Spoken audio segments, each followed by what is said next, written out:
Non sa tacere l'uscio nella grande porta.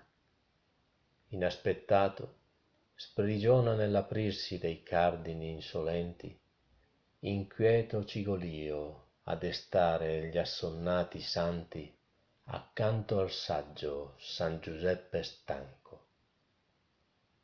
Ferrigno rompe l'aria a quell'invito, ma subito i lamenti sospirosi si frangono, sciogliendosi nella penombra immobile e profonda.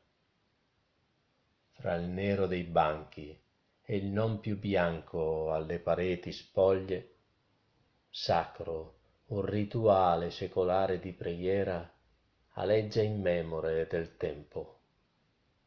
Antico incenso, lumi e profumi spenti nel buio sempre lieve. Qui tace il mondo, parla Dio.